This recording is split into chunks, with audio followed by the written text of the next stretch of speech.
Bienvenidos a nuestro especial del 5º aniversario de Modern Machine Shop México.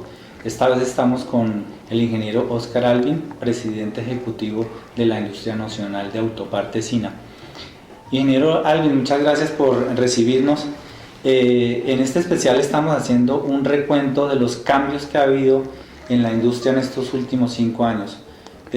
¿Podría mencionarnos cuáles son esos principales cambios en la industria nacional de autopartes en México? Sí, mira, gracias y muchas felicidades a Modern Machine Shop por estos primeros 5 años de su publicación en México.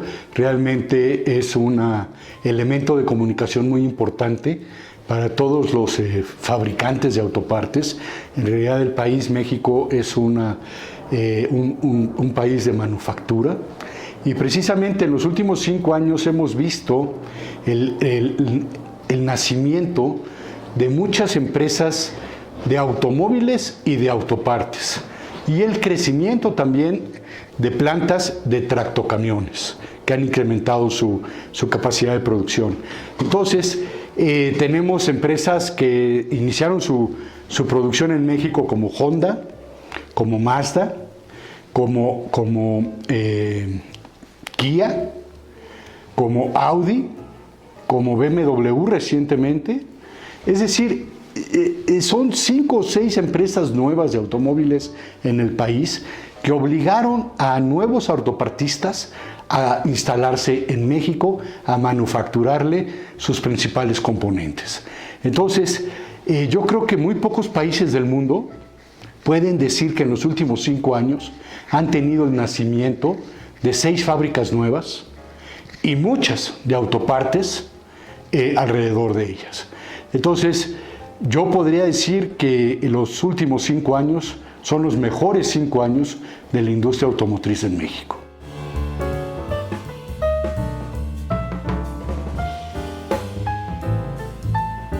Un punto importante que ha habido es la negociación del TEMEC, del nuevo Tratado de Libre Comercio con Estados Unidos y Canadá. El ingeniero Alvin ha sido negociador y parte importante, pues, la industria nacional de autopartes. ¿Nos podría contar un poco cómo fue esa negociación, cuáles fueron los aspectos fundamentales que se trataron y cómo ve que hacia dónde va, si ha sido beneficioso o qué de positivo le ve a este nuevo tratado, a esta nueva negociación? Sí, mira, efectivamente, el Tratado de Libre Comercio, que es el que actualmente está en vigor y que estamos utilizando, pues tiene 25 años de antigüedad, y algo que no hicimos fue modernizarlo durante ese tiempo, revisarlo, a pesar de que estaba por escrito que debíamos hacerlo. No lo hicimos y nos quedamos, Canadá, Estados Unidos y México, conformes con lo que habíamos hecho hace 25 años. Y definitivamente la industria, el comercio, las reglas aduanales, todo ha cambiado y requería una revisión. Y en primer término, esa revisión posteriormente se fue llevando hacia una renegociación de condiciones. Para Estados Unidos, para la presidencia actual de Estados Unidos, un tratado de libre comercio únicamente se mide en cuestión de la balanza comercial. Si entre los dos países hay una balanza comercial negativa en forma mayoritaria para uno de los dos países, ese tratado de libre comercio no está funcionando o no es justo. México es el segundo país con el que Estados Unidos tiene una balanza comercial negativa, o es el segundo más grande, después de China. Tenemos 80 mil millones de dólares de balanza comercial negativa, de los cuales 65 mil son responsabilidad de la industria automotriz. Somos el 85% del problema del señor Trump. Entonces, si no había una modificación específica en las condiciones de la industria automotriz, pues no tenía ningún caso hablar de una negociación del Tratado de Libre Comercio. Empezamos 2 años, se llevó a cabo todo este proceso, y durante el primer año y medio no se tocó nada del tema automotriz, a pesar de que era lo más importante. Sí empezaron a hablar de comercio electrónico, de patentes y marcas, de capítulos de facilitación aduanera. Se fue mejorando todo, como diciendo, vamos a quitar todo lo que sabemos que no nos vamos a enojar y que para los tres países es algo que se requiere renovar. Y entonces se trabajó en todo ese proceso durante 1 año y medio. Hasta que al año y medio finalmente Estados Unidos puso sobre la mesa su primera demanda sobre lo que quería de la industria automotriz. Y le exigió a la industria automotriz un contenido regional de los automóviles producidos en NAFTA de 85% de contenido regional. Veníamos del 62,5, subir a 85. Y que el 50% de los componentes que iba a tener un automóvil deberían ser mandatoriamente manufacturados en Estados Unidos. Obviamente esa era una posición inalcanzable. Hoy en día, debido a cómo ha ido el crecimiento de las redes de suministro en todo el mundo, el tener el 85% dentro de NAFTA era algo prácticamente imposible. Hay materiales, hay componentes que no existen en la región. ¿Cómo que no existe en la región? Que pudiéramos decir, bueno, pues se puede traer. Pues el hule natural de las llantas. En NAFTA no hay hule. Eso viene del sureste asiático. ¿Cómo le hago para ponerme a sembrar árboles de hule? Pues no existe esa posibilidad. Electrónica, componentes electrónicos. Hoy en día prácticamente el 100% de la fabricación de componentes electrónicos está en Asia. Y hay otras industrias demandantes de componentes electrónicos más grandes que la automotriz, como es la telefonía, las computadoras y todo eso. Entonces no tenemos músculo para que la industria automotriz sola traiga componentes electrónicos. Entonces, alcanzar el 85% se le informó que era algo inalcanzable. Y que a partir de que una obligatoriedad de que una cantidad de dinero del auto sea producido en Estados Unidos, también es totalmente improcedente. Va en contra de las reglas de un tratado de libre comercio. Entonces todo eso empezamos, ahí sí ya 6 meses antes de la finalización, empezó el dime y diretes, por decirlo coloquialmente, y finalmente aterrizamos en un 75% de contenido de los automóviles. Las autopartes van, hoy en día es el 60, algunos van a subir a 65, a 70 y a 75. El 70% del contenido de los automóviles tiene que ser de acero y aluminio de la región, cosa que está bien. Somos productores de acero, somos productores de aluminio, vamos cerrando las fronteras, pero las fronteras de NAFTA, no las fronteras de México, Estados Unidos. Luego, el 40 y el 30% más bien de las autopartes tienen que ser producidas en un país donde la mano de obra cueste o se pague $16 por hora, en otras palabras, Estados Unidos y Canadá, pero esa no me preocupa porque esa ya la tenemos, ya la alcanzamos. Los automóviles hechos en México, prácticamente toda su materia prima, que las autopartes remanufacturan o ensamblan, viene de Estados Unidos. Por ejemplo, los asientos, la tela, viene de Estados Unidos, la piel, mucha viene de Estados Unidos.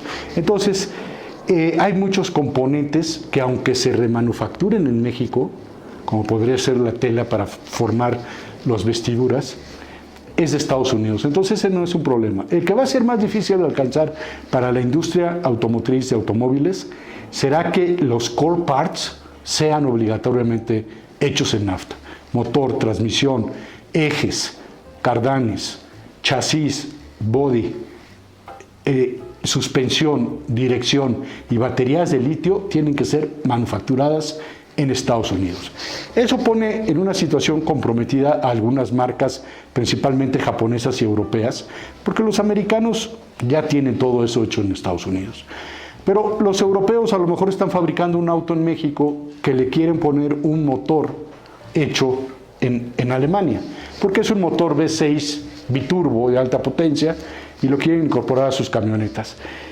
Y al momento de incorporar un motor que no está hecho en NAFTA, ese auto, por más cosas que tenga de NAFTA, no va a calificar, porque tiene el motor fuera de NAFTA. Eso se me hace un poquito difícil de entender, pero bueno, esas son las condiciones que se firmaron. Fue un proceso largo, fue un proceso difícil, pero yo creo que al final la industria de autopartes mexicana y de NAFTA saldrá beneficiada, porque las grandes marcas tendrán que hacer un resourcing de sus componentes dentro de la región. Entonces tendremos una migración de autopartistas europeos, japoneses y coreanos hacia la región, o bien las marcas voltear a ver la región para saber de quién se pueden abastecer. Entonces, yo creo que cumple el objetivo. NAFTA va a salir fortalecida. No solamente México, aquí lo importante es la región y seguramente México en consecuencia.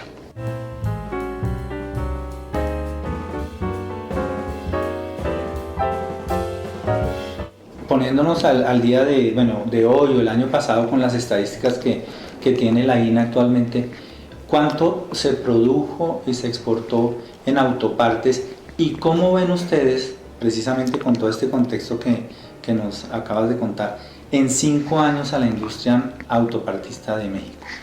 Mira, hemos crecido a razón de 3, 4, 5% cada año. Hoy estamos, nuestro pronóstico de este año es alcanzar $90,000 millones de producción nacional. El 80% de eso termina en una fábrica de autos nuevos en Estados Unidos o Canadá.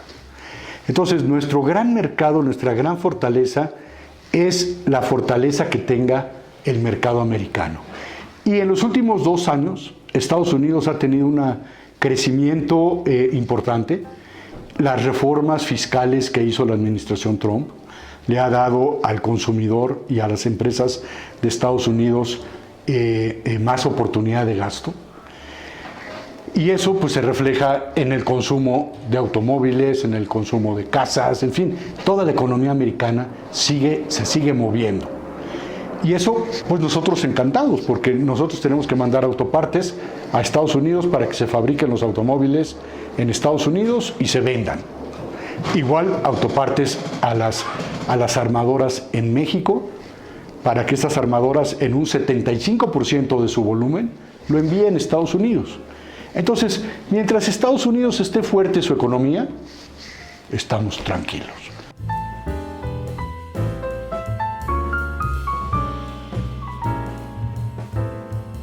Pasando a lo personal, queremos conocer un poco más quiénes son los personajes de la industria mexicana. ¿Quién es Óscar Alvin? ¿Dónde nació? ¿Qué estudió? ¿Y cómo se empezó a formar en esta industria de autopartes, de la industria automotriz? Gracias. Mira, Eduardo, yo nací en la Ciudad de México en el año de 1958 y tuve la suerte de estudiar ingeniería mecánica en el Tecnológico de Monterrey, en la ciudad de Monterrey. Al terminar mi carrera profesional, me invitó Volkswagen de México, el director de compras de aquel entonces, a formar parte de su equipo de trabajo y empecé como comprador. Yo no sabía de qué se trataba la industria automotriz, ni qué quería decir ser comprador. Y el director de compras de aquel entonces de Volkswagen, el ingeniero Nathan Kramerman, me dijo: mira, Óscar, vas a entrar a la industria automotriz. Si te gusta, nunca te podrás salir.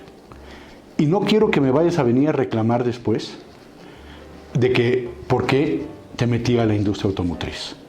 Te digo que hay formas más fáciles de ganarse la vida que la industria automotriz. Entonces, si te quieres quedar, si quieres entrar y te gusta, es tu riesgo. Dije, no, sí, no hay ningún problema. Y tenía mucha razón.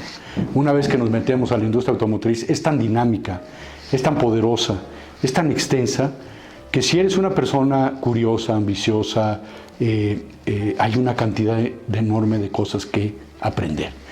Y en el departamento de compras estás relacionado con todos los fabricantes de autopartes y al mismo tiempo con una gran infinidad de procesos de producción y una gran infinidad de materiales, desde acero, aluminio, forja, fundición, plásticos, resinas, vidrio, tela, cuero, de todo, electrónica, hule. Tienes que aprender un poco de todo. Y entonces aprendí un poco de todo y eso me llenó de pasión. Posteriormente tuve la oportunidad de ir a Chrysler de México. Ahí estuve la mayoría de mi carrera, 25 años. Durante ese tiempo, cuando el primer tratado de libre comercio, fui asignado como desarrollo de proveedores de Estados Unidos hacia México. en Detroit durante 4 años. Regresé siguiendo en compras con la gerencia de compras y otras funciones. Y fue cuando fue la fusión de Daimler con Chrysler, allá a finales del siglo pasado. Y me hicieron la solicitud de irme como director de compras de Mercedes-Benz España. Ahí se fabrica el Vito, que es la hermana menor del Sprinter. Y estábamos poniendo una fábrica nueva para esto y haciendo todo el sourcing de la nueva camioneta. Y tuve la oportunidad de irme para allá 3 años y de entender y conocer la industria europea automotriz. Después finalmente regresé a Chrysler de México, cumplí 25 años, me jubilé y regreso a la industria automotriz después de 2 años de estar fuera, porque nunca te puedes salir. Y me invitaron los fabricantes de autopartes y sus consejeros a hacerme cargo de la industria nacional de autopartes, que hoy en día es una industria muy poderosa, exporta a Estados Unidos más dinero en autopartes que en automóviles y tractocamiones juntos. Realmente la industria de autopartes es una industria, es el pilar de la industria automotriz en México, pero obviamente no se tiene el glamour de las grandes marcas, como es Ford, General Motors, Nissan, Volkswagen, pero no lo necesitamos tampoco, ni que nos conozcan tanto porque nos pueden subir al ring. Hoy en día, con los tratados de libre comercio, pues te suben al ring de que eres una empresa no deseable porque no produces en Estados Unidos. Mejor así. Y la industria, pues sigo aquí 8 años a cargo de esta oficina, llevando a cabo todas las necesidades que tiene la industria automotriz en México y la industria de autopartes en particular, con reformas en el gobierno federal, con mejoras en el sistema educativo, con condiciones nuevas para la industria de autopartes, de normas, de regulaciones, de comercio exterior, y yo creo que facilitando la industria en México.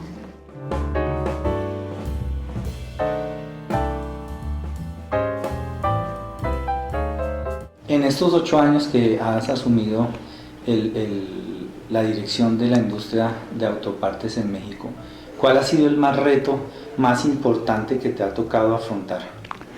Yo pienso que han sido diversos. Cada año tenemos algo que nos hace ser importantes y necesarios en este país. Hace 8 años, llegando, lo primero fue la solicitud de Brasil de cancelar el Tratado de Libre Comercio o el acuerdo comercial que teníamos con ellos. Brasil en aquel entonces, bueno, y sigue siendo el tercer cliente más importante de las autopartes mexicanas y de automóviles mexicanos. Entonces, aunque no tenga la gran dimensión que tiene Estados Unidos, no deja de ser importante y un país en donde estuvo en recesión durante un tiempo, pero ahorita ya empieza a crecer. Entonces, había que mantenerlo. Finalmente logramos no matar el acuerdo comercial y se quedó con unas condiciones de cuotas y cosas de ese tipo. Posteriormente, ha habido temas como las regulaciones de los automóviles, las normas de seguridad para automóviles nuevos.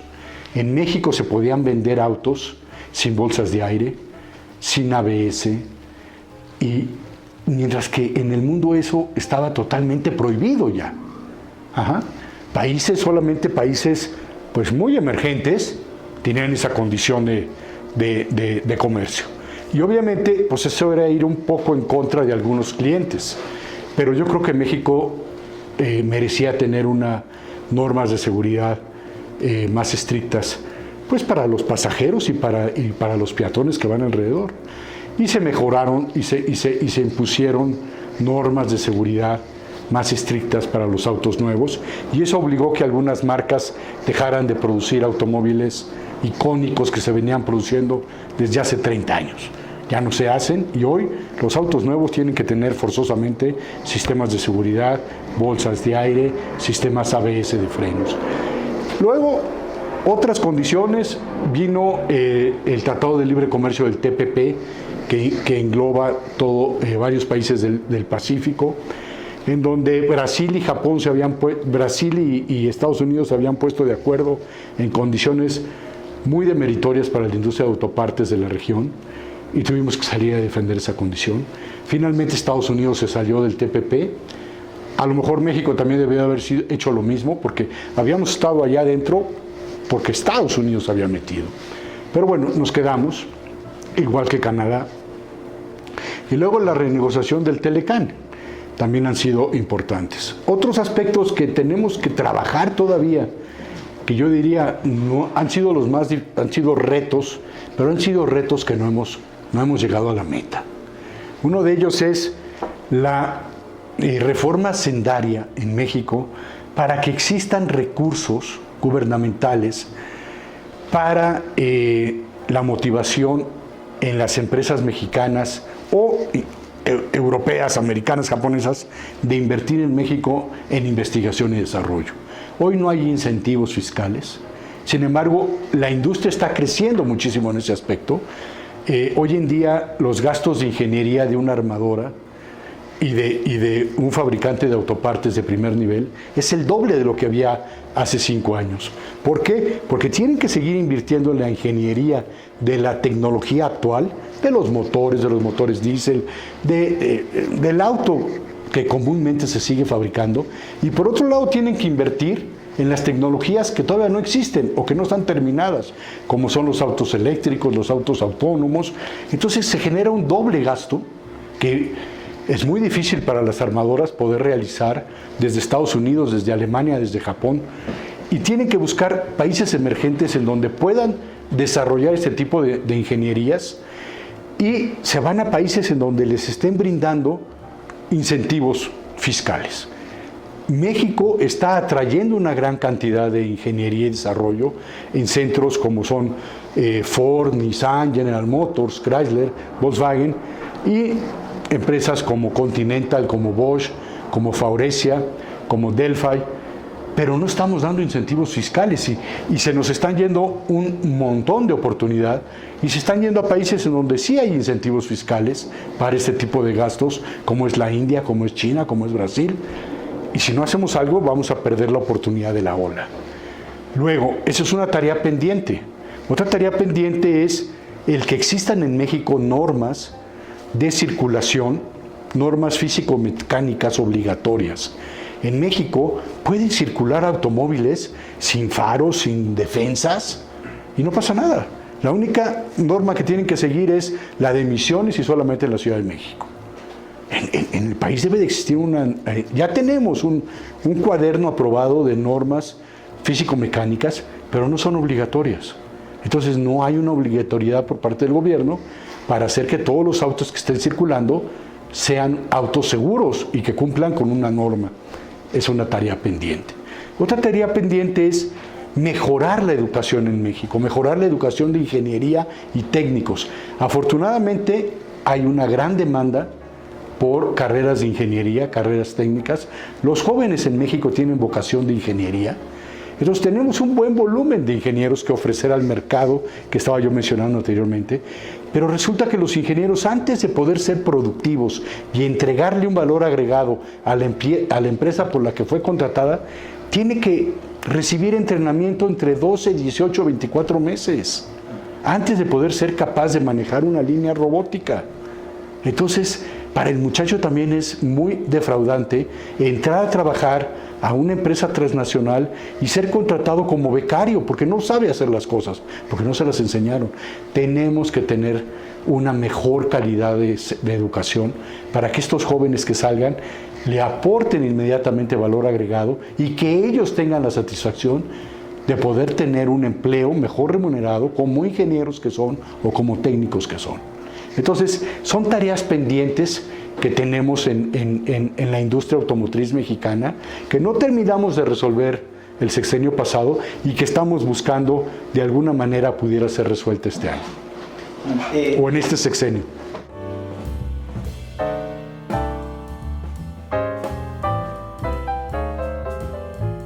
Óscar Alvin es una persona muy ocupada, lo vemos yendo a negociaciones en Europa, aquí en México ni se diga, en cuanto foro importante, congresos, seminarios, siempre está participando, siempre es muy activo, vemos cómo aporta, cómo tiene pasión por su industria. Pero ¿qué hace Óscar Alvin en su tiempo libre? Todo. Mi tiempo libre lo disfruto con mi familia, con mi esposa. Afortunadamente mi esposa es una persona culta, amante del arte. Ella tiene una maestría en arte contemporáneo y entonces me lleva a museos, a conferencias, a disfrutar el arte con la pasión que ella tiene. Y entonces es un gran contraste, porque la industria del automóvil es altamente tecnológica y el arte contemporáneo es totalmente emocional. Entonces están en los dos extremos. Entre semana estoy altamente tecnológico y el fin de semana cambio de careta y me pongo la emocional, porque al arte contemporáneo hay que entrarle con el estómago, con el pecho, no tratar de entenderlo. El arte contemporáneo no se entiende, se siente. Y esa es la manera de poder tener una paz espiritual a través del arte.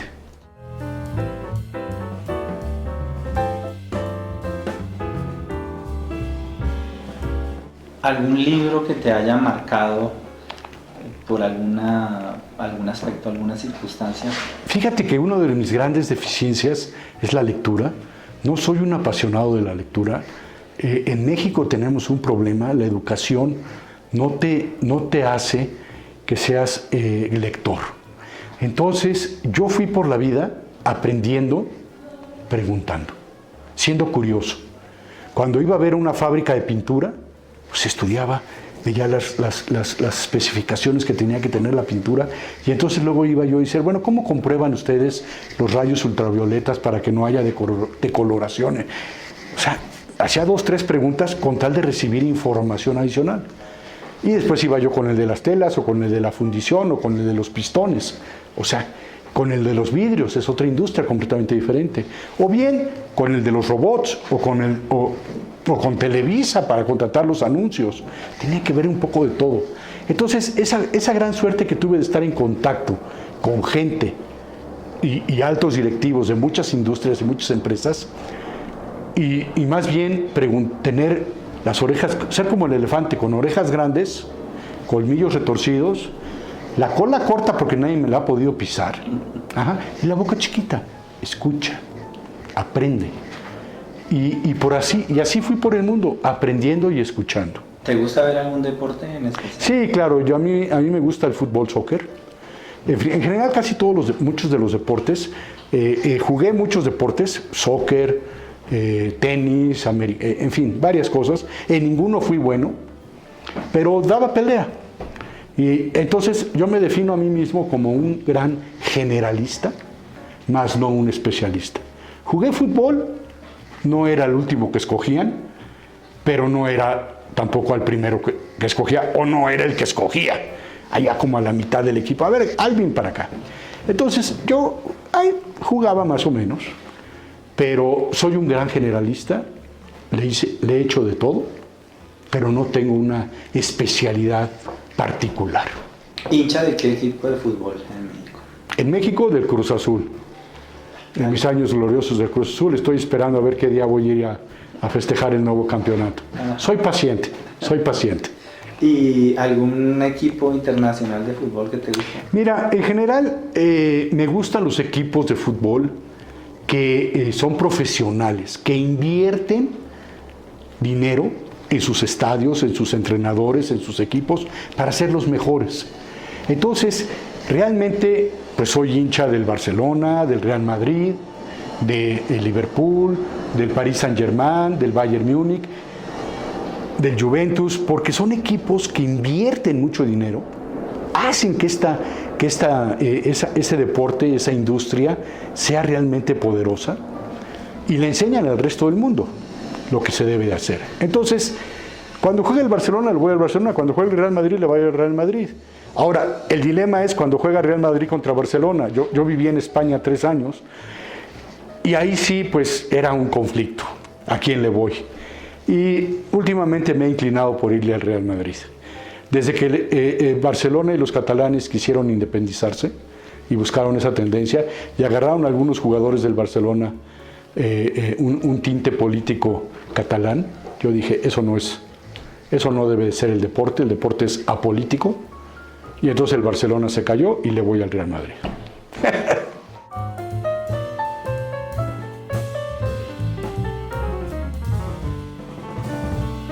¿Recuerdas algún consejo que te haya dado tu papá? Yo con mi papá fui muy aficionado a los toros. Ajá. Mi papá era lo que se llama aficionado práctico, es decir, que toreaba. Vaquillas de 250 a 300 kilos, pero sí se llevó 2 jornadas. Con mi papá, ya ves, normalmente los muchachos, cuando eres niño juegas fútbol o juegas béisbol o alguna cosa así. Mi papá toreaba. Teníamos capote, muleta y una carretilla con toro. En eso nos entreteníamos. Yo quería ser torero. Obviamente me dijo, fíjate que no, o sea, para vivir del toreo tienes que ser figura del toreo. Si no, no vas a vivir del toreo. Y figura del toreo es muy difícil llegar.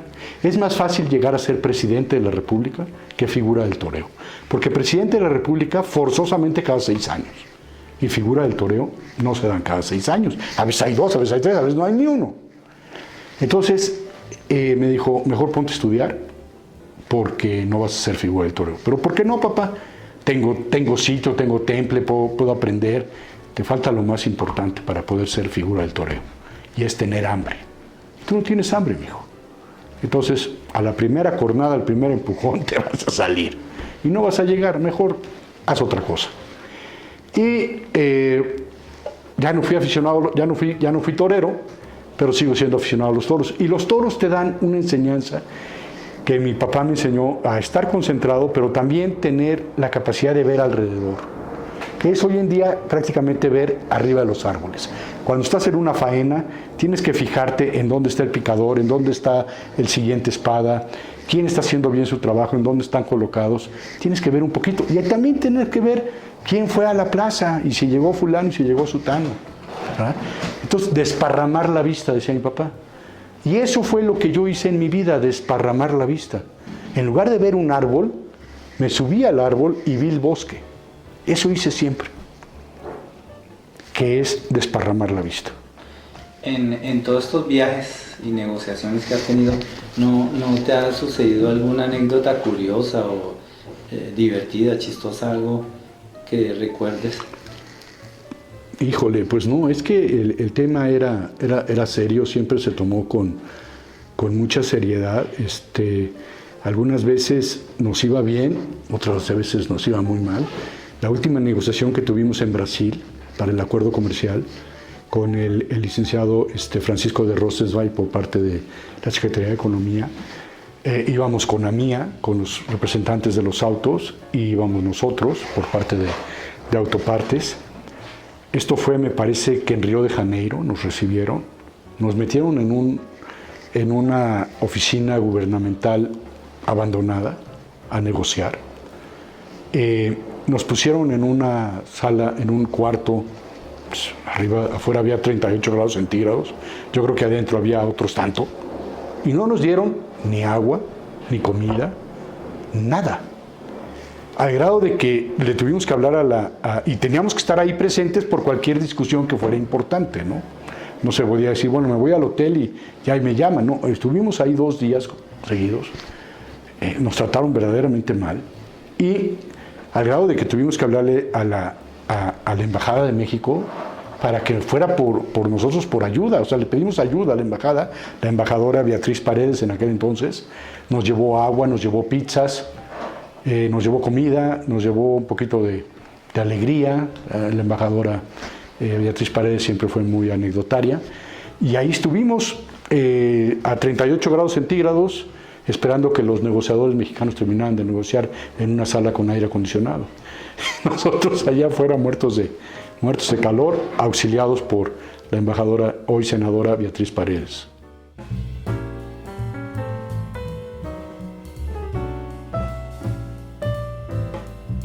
¿Qué cambiarías o qué crees que hace al mundo que no sea tan solidario o que vaya por buen camino? No sé, hay cosas que el ser humano nos hace imperfectos. Hay varias, pero yo creo que se pueden resumir en los 7 pecados capitales. Si nosotros no tuviéramos la tentación de ninguno de los 7 pecados capitales, esta sociedad sería totalmente diferente. Muchas de las cosas malas que nos pasan a la humanidad vienen provocados por una condición que está descrita en los 7 pecados capitales. Y una de esas que yo creo que dañan más al ser humano es la envidia. La envidia es algo que te daña mucho, te daña a ti y daña a la otra persona, o a la otra empresa, o al otro país. Las guerras a veces se dan por la envidia de que le tienes al otro país. Hoy en día, la envidia que le tenemos a algunos países que se han desarrollado tecnológicamente más rápido que otros. ¿Por qué no tenerlo yo? ¿Por qué no, que no sea para mi país? Me lo robaron. O sea, vale. Entonces, yo creo que la creación del mundo hubiera sido mejor si no nos hubieran dado esas tentaciones que están descritas en los 7 pecados capitales, que bueno, ahí están y tendremos que ser fuertes para no caer en ellos.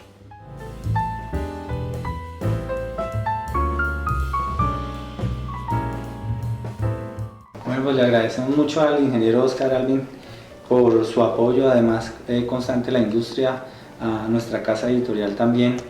Le deseamos muchísima suerte al ingeniero y a todo su equipo en todas estas negociaciones del futuro, y estamos seguros que va a seguir siendo un buen capitán de barco para llevar la industria autopartista adelante aquí en México. Sigan, por favor, enviando esas revistas a todos los lectores. Es importante la información que ustedes hacen llegar. El conocimiento, la tecnología de la manufactura está cambiando en forma importante. Estamos entrando al mundo de la manufactura 4.0 y a través de ustedes es como muchos de nosotros y de los gerentes de las plantas aprendemos de qué es lo que viene y cómo lo podemos incorporar. Muchas gracias por hacernos ese favor de educar a la planta de manufactura mexicana. Gracias, Eduardo. Gracias.